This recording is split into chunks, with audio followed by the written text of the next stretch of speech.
back to a bonus episode of the brand new podcast SMT, a part of the Travelogue Media Network. We are so incredibly lucky to be coming to you with a special guest, Doug Hajicek, producer of Monster Quest on the History Channel, wildlife researcher, brilliant inventor, and co-host on Untold Radio AM. Welcome, Doug. We're absolutely thrilled to have you with us, and we'd like to get into your current project in just a bit, but before we do that, we've got a few questions about Monster Quest. Wonder if you could start by giving us behind the scenes, some of the early talks with execs at History Channel, convincing them to give you the green light, and maybe also the climate of paranormal programming at that moment. Yeah, I guess, it would have been 2005. I was pitching a show called Giganto. I just, and certainly I wanted to tie it into the Bigfoot mystery. This big, tall, 10-foot ape that, roamed Asia. And it didn't go anywhere. Nobody wanted it. It just kept getting turned down. And one day I saw a promo for King Kong, the new Peter Jackson movie. And I thought, I'm going to call it The Real King Kong and read it. So I called my agent up. I was all excited. He got excited. And literally the next day, he sold it basically to NBC because they were actually tied in with the movie or owned part of it or, something like that. Anyhow, it went all over the world. Every exec in NBC signed off on it. And it got vetoed by one of the execs, the top execs here in New York. It just so happens that NBC owned part of History Channel. So they said, we'll take it to History. And so my agent took it to History. And I did Giganto, the Real King Kong, set a new record on the History Channel. They called me up like the next day after it aired, and they said, hey, can you do more of these? Same formula. And I said, yeah. I mean, it was 1 second. And that was kind of the birth of Monster Quest. I see. That's oh my gosh. but you had mentioned paranormal and Bigfoot shows or crypto shows were not real big back in 2005. In fact, it was kind of the dead zone. There wasn't really anything going on. So it was kind of an uphill battle, I would imagine. But it was that tie-in to the Real King Kong, and then proving to History Channel that a cryptid show could do really big numbers. Because, like I said, we literally set a new record over there. So it's amazing. Sometimes hunches are better than knowledge. Right. Oh, wow. And do you have any episodes in particular that were favorites of yours when it first came out? Obviously, I really liked Giganto, the Real King Kong. A lot of people haven't seen that one.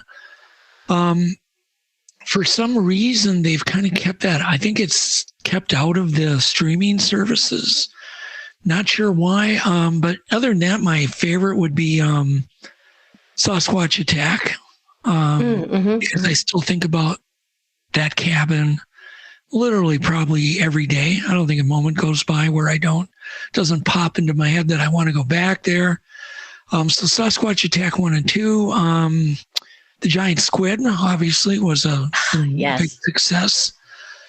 I guess, there's not really any that stand out other than the ones that were successful, but they were all really challenging to produce. Every one of them were.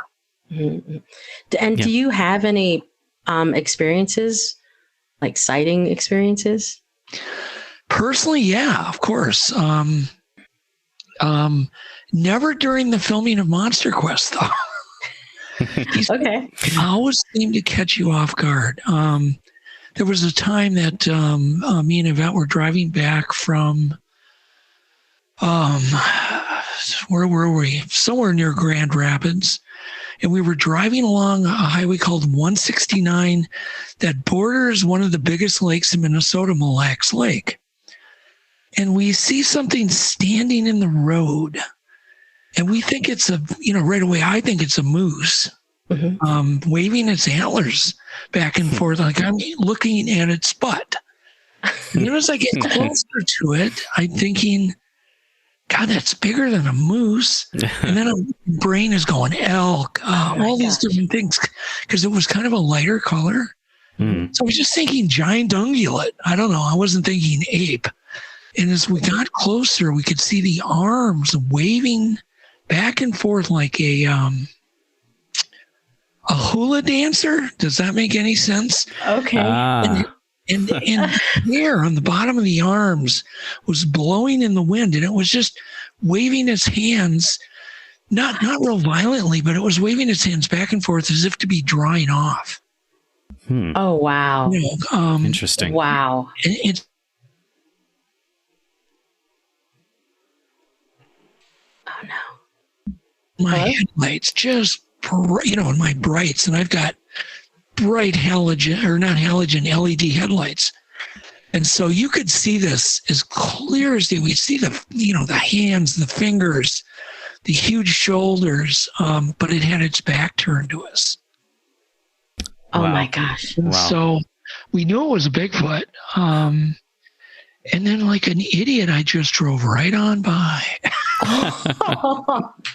Kind of like that is incredible. Deer in the headlights. But yeah, we were 4 foot away from that creature. Wow. And we definitely got a great look. It could not have been anything else. I mean, it was massive. The shoulders I can only describe as a 6 foot wide piece of wood, like plywood. Oh my gosh. It was, bigger than a grizzly, a polar bear. Could you smell anything? No, we couldn't. We had the windows Some of these rolled up. cryptids there is a smell associated, I think, with many of these. Yeah. We can talk about that. I'm actually working on some science on that because we've actually collected a sample of the smell. We have it captured. We're going to get it analyzed, and we have a number of chemicals we're going to be looking for in it. And basically what it was something that we got it to handle that was absorbent plastic. And for some reason, I mean, this thing is handled. We have a research area, and we've had a number of things handled. But this particular one object, when it was picked up, and the gentleman was walking it back to his cabin, thought he was being tracked by a Bigfoot because the smell was overwhelming. And then he realized it was coming from the bag. Wow. And of course, I drove up there immediately and smelled it. It was definitely the smell. It smells like a dead body combined with wet dog, horse manure. Lovely. But just, it is the worst smell you've ever, it's gagging. Ugh. And yet I want to go smell this. Yeah, you'd be welcome to. And when I smelt it, it had already been wrapped in plastic and frozen in a deep freeze. Wow.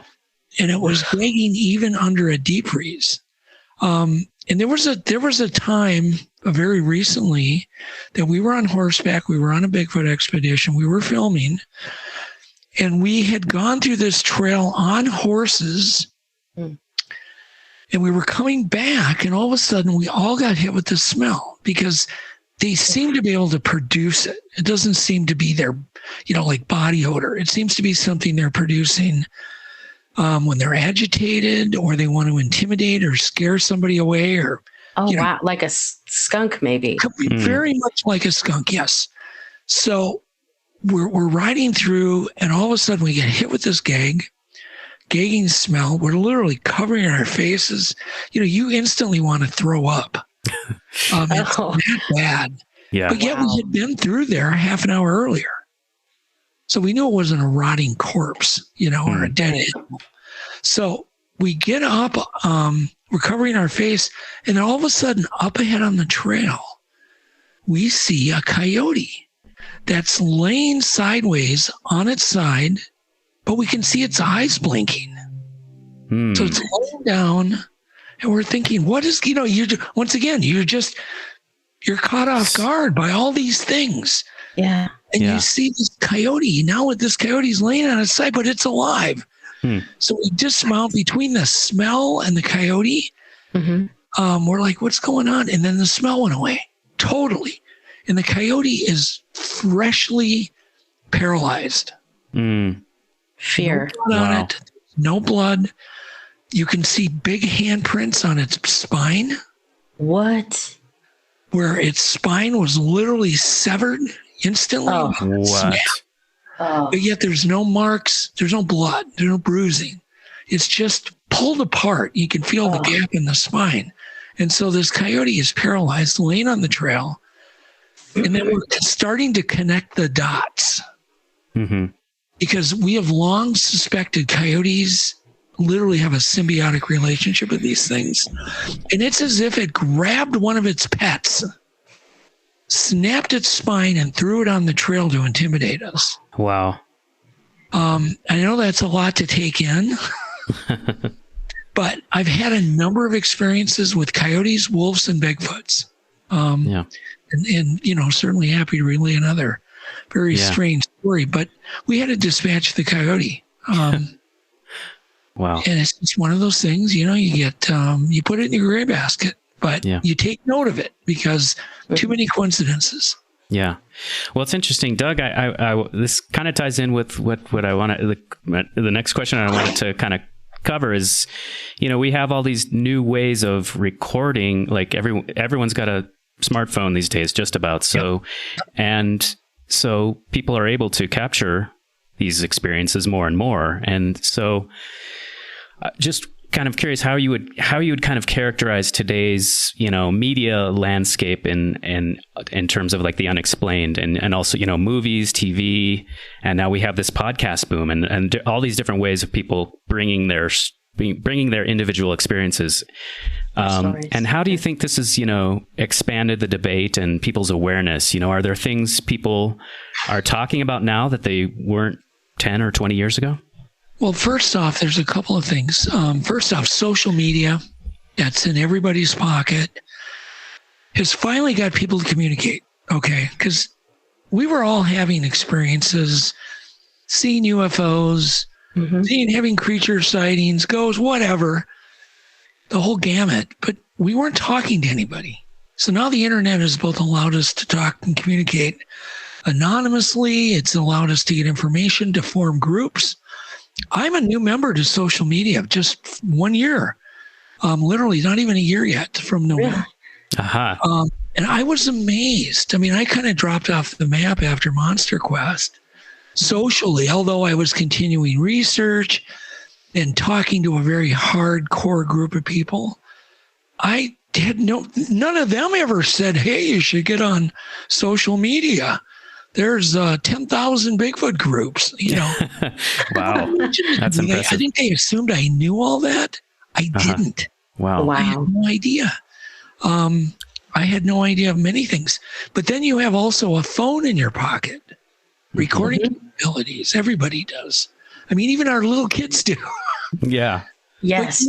But yet those cameras are so worthless for taking photos and videos of things that are far away, because those phones are designed to take close-up pictures, you know, or 5 feet, 6 feet. It's a wide-angle 3.6 millimeter lens. It takes time to get it to fire up.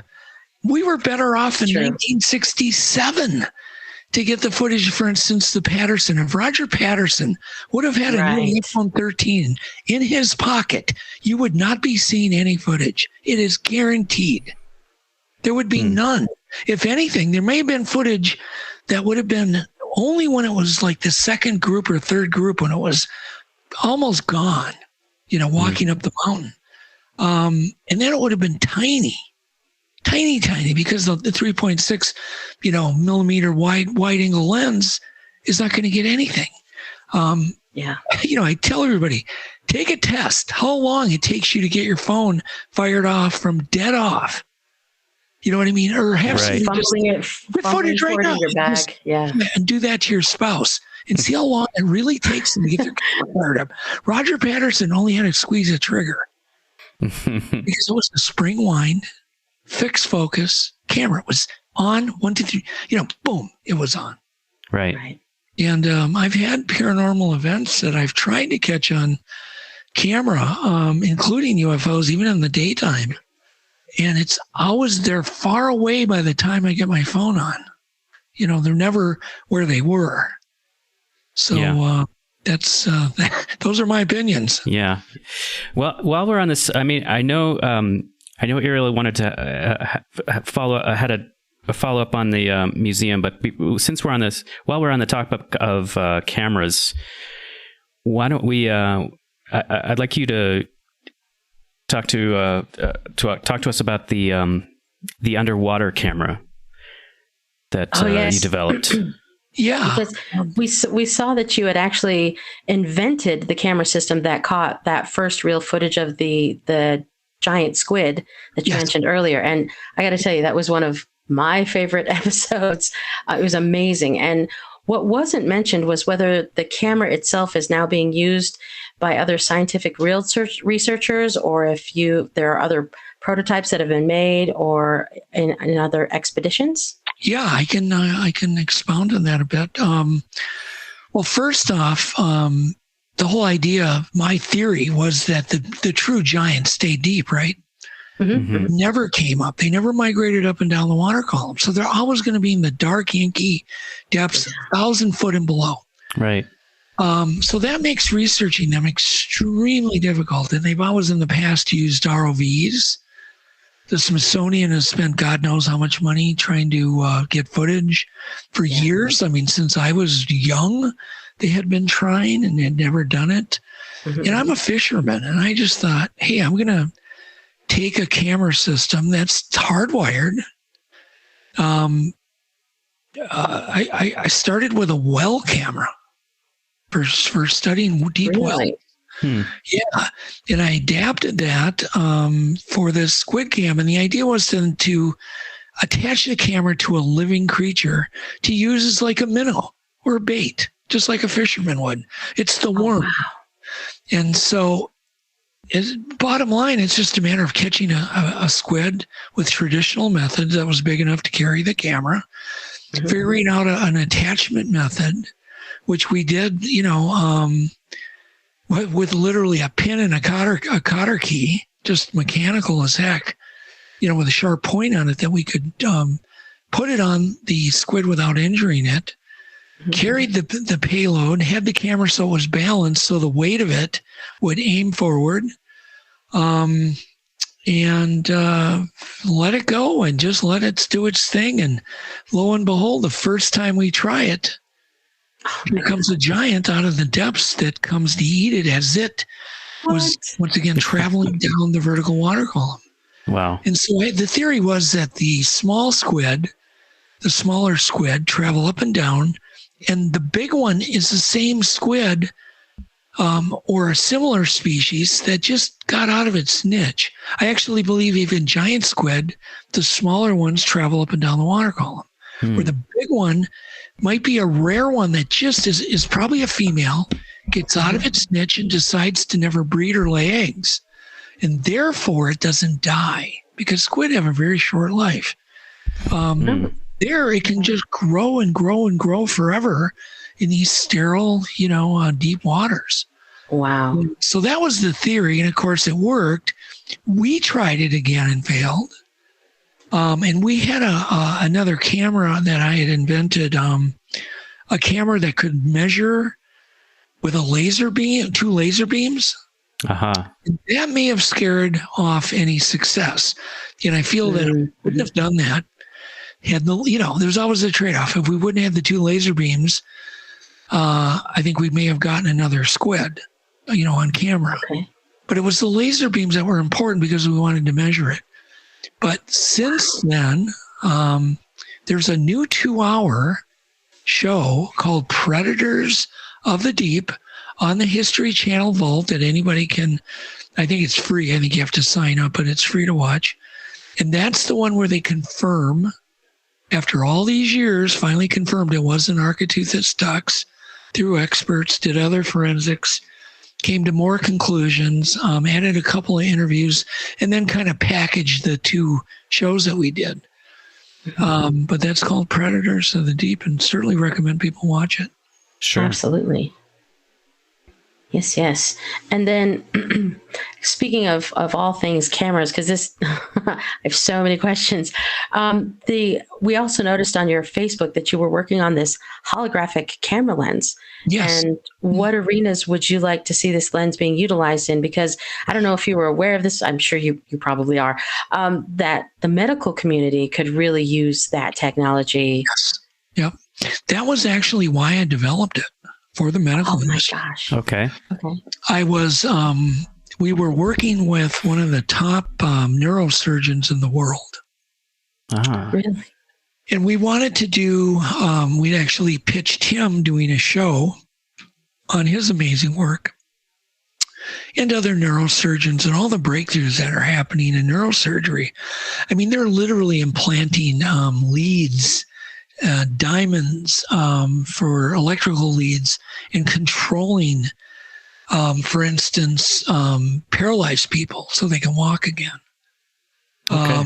Taking away Parkinson's symptoms, on and on and on. You know, there's just so many breakthroughs in neurosurgery.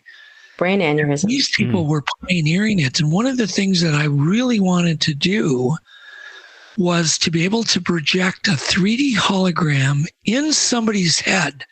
Because one thing about holograms and the way we perceive them is they can be inserted into solid objects. For instance, I could insert a 3D hologram inside somebody's head, and then the skin and the skull become transparent. Okay, my mind is blown. Yeah, it is kind of it's a mind explosion. It happened to me the first time that I did it. Because I can take a solid block of steel, for instance, and I can project a hologram on the inside of the steel and see it in 3 dimensions. And you can see it's in the plane of inside the steel. Wow. Yeah, this is next level for sure. And so the idea... Things that we only imagined in sci-fi. Mm-hmm. This stuff people don't even think about. And the first time I discovered it, I didn't know quite what to think. But then I guess there's so much we don't know about quantum mechanics, light, what light is, photons, just how all these things work together. And to me, the whole thing with light is just magical. I mean, the things, absolutely, the way we perceive light. And so, yeah, the medical was the first thing I wanted to do it, but this could be used, to facilitate movies, special effects, real time, where they could have instant feedback. Actors could have instant feedback on animation. It's kind of got a whole length of things. So many applications we can't even think of yet. Yeah. Yeah. But my first inclination was medical, and I've been involved in medical filming and TV shows for a long time. A lot of people don't know that. I have done things, TV series that it's just, I'm just not known for. Mm-hmm. Doug, how do you see yourself continuing your contribution to scientific fields? Do you think one day that we'll have the ability to, irrefutably capture we call paranormal phenomena? Yeah. So my research is ongoing. In fact, I'm working with Adam Colt, and we have a number of AI cameras out right now in the forest. Oh, wow. Trying to capture exactly what you just mentioned. Nice. These are different than your normal, game trail cameras, or they're different than your normal surveillance cameras.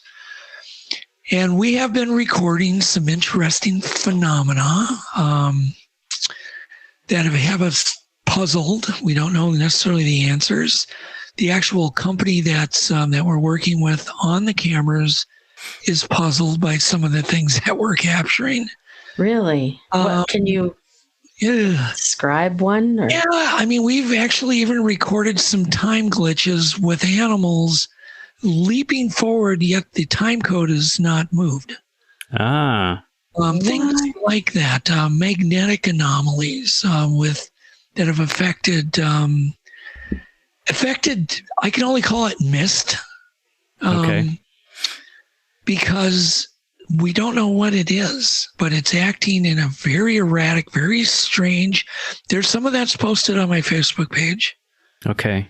A lot of debate on what it is. Is it humidity? Is it mist? Is it fog?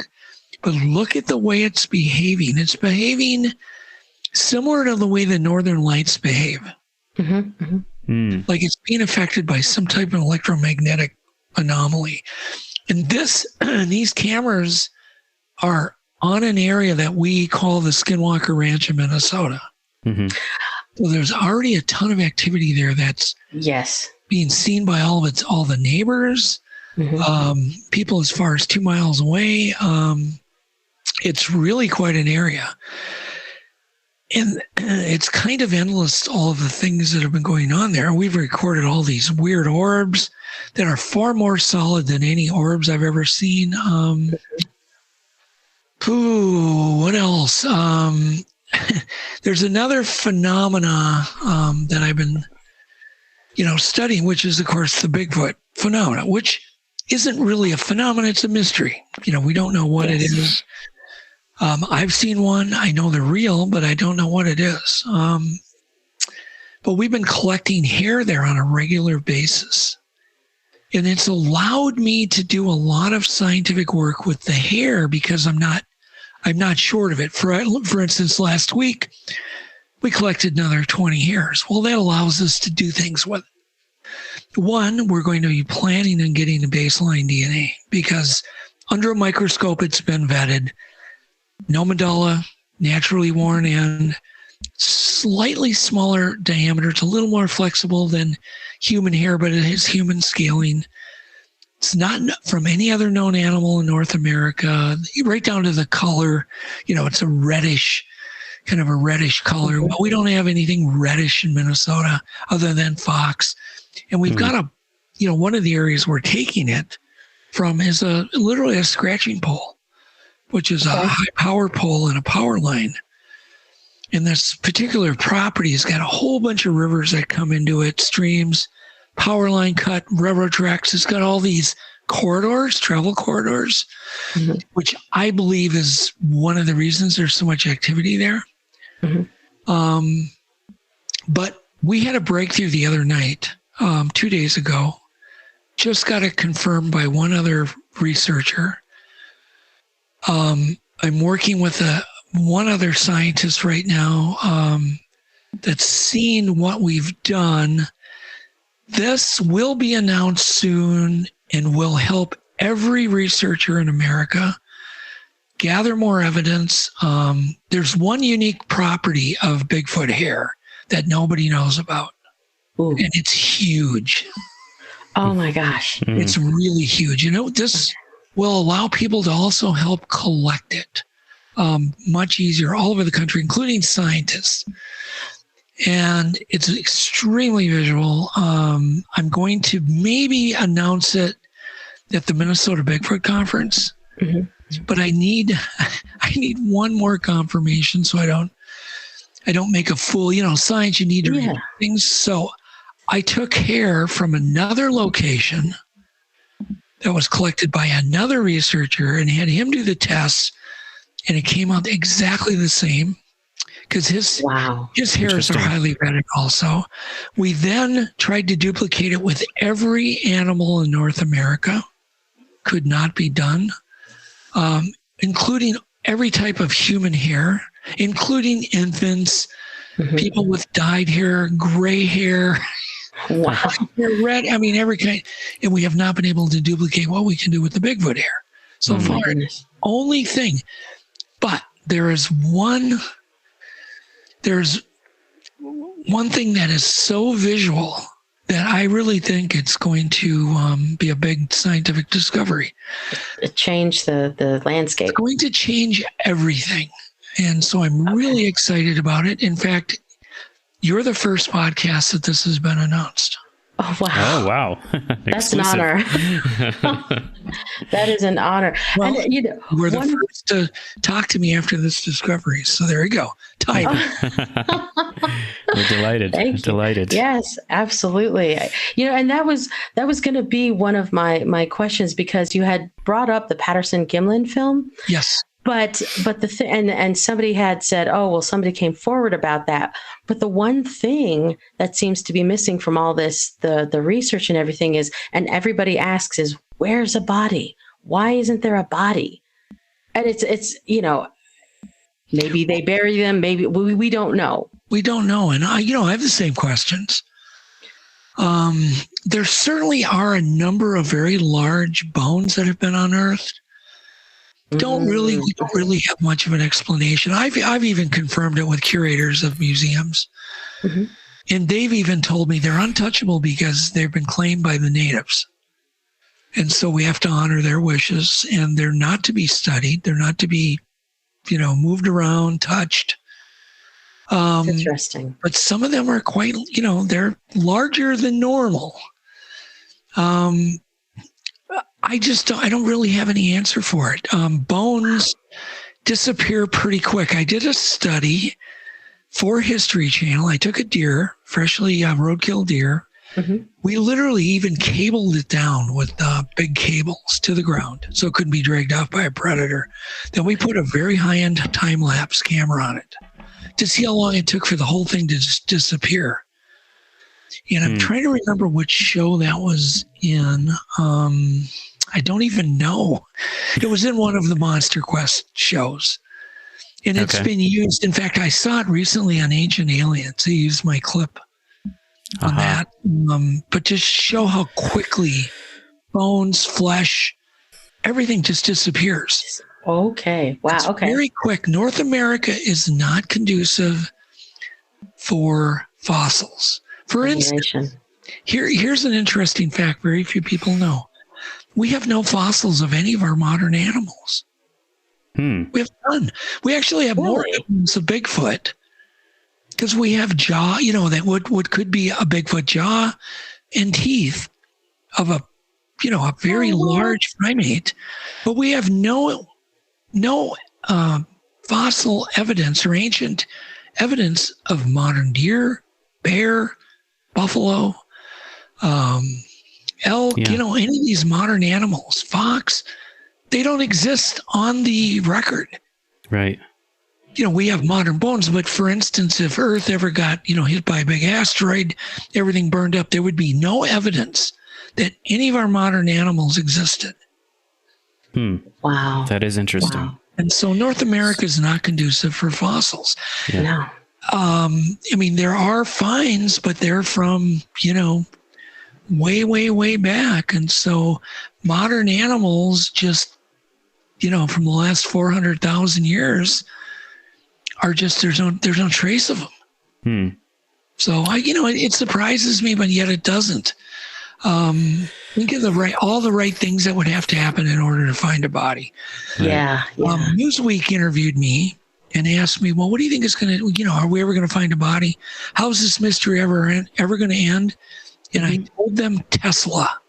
It's going to be an electric semi.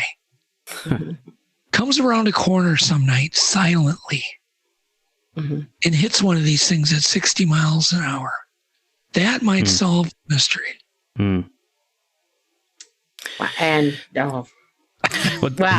Well, Doug, it's interesting. You just a moment ago, you were talking about the fossils, and we wanted to, and there is an international cryptozoology museum, and we understand that you've been involved in that. You want to talk about that for a little bit? Sure.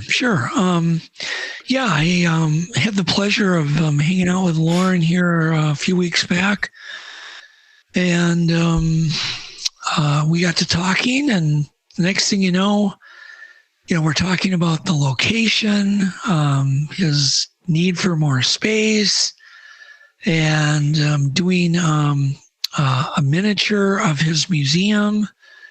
The next thing you know, it's like I basically offered Lauren, I said, hey, let me take a crack at designing the future home for the International Cryptozoology Museum. And he said, yeah, let's do it.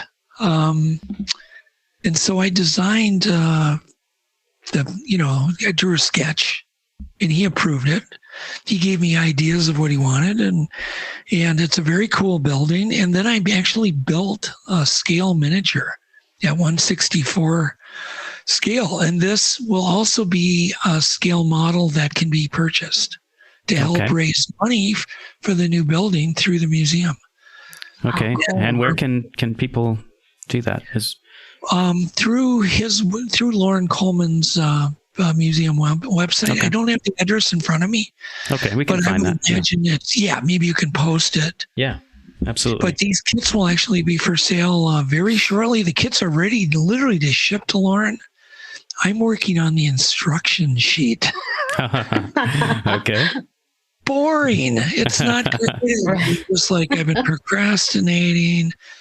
I'm partly through, and hopefully I'll get it done this week. That's all. It's the only thing holding up the project right now. So cool. All right, we're looking forward to this to the development.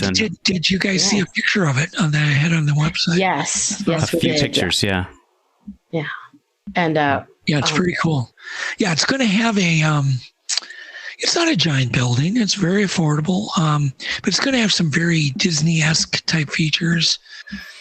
One of them on the outside will actually be using technology. There'll be a big giant porthole that you can watch Nessie swimming. Oh, wow. Nice. On this beautiful aquarium. Nice. And it will look real. Mm-hmm. And I think it'll be fascinating. But that'll be something you'll be able to view from the outside of the building. Phenomenal. Yeah, that's one of the amazing. Yep. We're going to have to go see that. Absolutely. Jason. We have to take on our tour, on our world tour. We're planning a tour. We'll to make go and see all these things. Well, don't forget Minnesota. Love to have you guys come up. Yeah, absolutely. That would be amazing. Understood. And Doug, I was wondering if you had any updates or anything you could share about your I understand you're working on a part 2 of your 2003 documentary, Sasquatch Legend Meets Science. Is there anything you can share with us at this particular moment? Sure.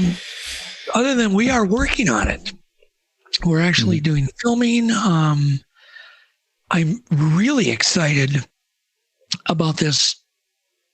So it's actually 21 new scientific categories that we're looking at with the Sasquatch mystery. And so we're going to be presenting 21 new pieces of evidence to basically, I guess my personal goal is to get far more scientists involved. I think this documentary will help some scientists get the $1 million grant.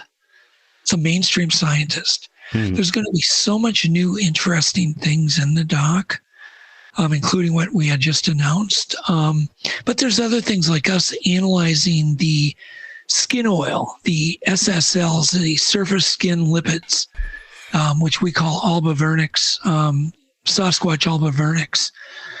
That is really 3D evidence. As an example, people have been saying, the thing left dusty fingerprints on my window. On the camper door, on the car. And I've had and collected and seen these things myself, but I always just thought it was dust. They touched the car that was dusty. And one day it hit me. That's not dust. That's actual skin oil. Oh my gosh. So the residue left behind is actually a whitish, waxy skin oil. Okay, so that was my initial thoughts. And I'm thinking, if it's skin oil, there's going to be dead skin cells. Okay. That's going to allow us to get DNA. Plus, you can photograph the latent details, which pretty tough to fake fingerprints. And then you see you've got latent details, you've got DNA, and then you also have the chemical compounds of the skin oil or the sebum, which I know dang well is going to be different than humans, different than gorillas, different than orangutans, chimps, which have already been analyzed. For instance, humans have a lot of triglycerides in their skin oil. Gorillas don't have hardly any.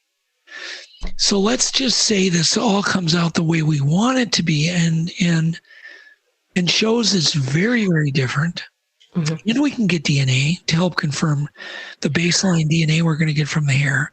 And this is something that any researcher can get, because if you have like a gifting area or an area that you know they frequent, you can literally play on their curiosity and get them to touch glossy items and leave these lipids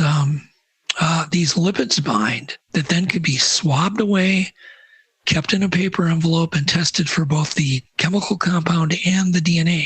Wow. So what you're really saying here, and this is so exciting, is that one day the Sasquatch, Bigfoot could actually be taken out of cryptid hood. Oh, absolutely. Even off the list and be verified. We're actually hoping through the funding that's going to come through Legend Means Science that we end up with baseline DNA. Why? Because we have so many samples. I've been collecting hair samples since Monster Quest went off the air. Mm-hmm. Highly vetted ones, unlike like Brian Sykes, that tested a bunch of hair, but they weren't vetted. They were just given to him willy-nilly from all sorts of sources. Many were not vetted. These have been vetted to the point where we've got a huge number of them. That's the big key difference. And DNA analysis is now 10 times better than it was last year. And it was 10 times better from the year before. So when studies were done in the past, you cannot compare them to what we can do today. And we are working with the best genetic labs in the world. And so we really hope that what a great venue to release the information. Yeah, and to be a part of that. Oh my goodness. Yeah, so that's where we're really excited. This is not going to be your normal doc that just kind of, goes through the same old information, entertains you. This is going to go through 21 new pieces of evidence. It's going to look at even old evidence in new ways. For instance, let's talk footprint casts. We're going to go on an electron scanning journey into the footprint cast. We're going to be studying the skin, the sweat pores. Oh my goodness. We're going to then, without a shadow of a doubt, prove that guys like Ray Wallace did not make these footprints, that these have microscopic details, and that those microscopic details are different than humans, different than any other animal, if you're following me now. Yes. Mm-hmm. So there's a way of looking at an old piece of evidence in a new way. And those are the types of things we're going to be doing. That awesome. Is amazing. I can't wait. I cannot wait to see this. Oh my goodness. Yeah, I'm as excited as you are. Yeah, I can't. I'm speechless. Actually, I'm like sitting here in awe. Yeah. Yeah. I mean, there's going to be, it's going to be an eye opener. My goal as a producer will be to get everybody's light bulb to go off. Mm-hmm. I'm sure you all know when you learn something new, whether it's mathematics or history, it takes a while to sink in sometimes. Right. And then sometimes certain facts just make your light bulb go off and they're life changing. Yeah. The aha moment. Yeah. It's an aha moment. I'm planning through a little different strategy in filmmaking to make sure that everybody has those aha moments in each piece of evidence. Brilliant. It's going to be brilliant. Phenomenal. Yeah. Absolutely phenomenal. So, wow. So anyhow, that's, I was going to mention, you have an amazing voice. How do you pronounce your first name? Me? Yes, you. Oh, I'm sorry. Ariel. Like cereal. Ariel. You have an amazing voice. So thank you. This is one of your first podcasts you're going to go far. Yeah. Oh, right. Wow. Thanks. That's quite a compliment. Thanks. Well, you do too, Jason. I don't want to hear about you. Okay, yeah, I'm just the co-host. So, but you did a really good job in picking a partner. Yeah, absolutely. Oh, I'm blushing over here. You can't see it, but it's happening. Yeah, right. Well, oh my gosh, this has been probably the most amazing experience talking to you and hearing about all these upcoming things. And I cannot thank you enough for being a part of this, of us and our launch. And wow. Yeah, I'm honored. I think you guys will do good. Yeah. If you're curious about the unknown, that's everything. Yeah. You're trying to do a podcast, but yet you're not curious. People see right through it. But when you're doing something and you're really sincere and super curious about a topic, that's when magic happens. Yeah. Wanting to go beyond just the surface and understand the science behind it. And, why are the things? Yeah. Exactly. It was such an honor to have you be part of our project. And please come back anytime. Yeah, no, I'd love to. It was my honor, and I wish you guys a ton of luck with the new podcast. Thank you so much. Thank you so much. Hope you come back. Yay.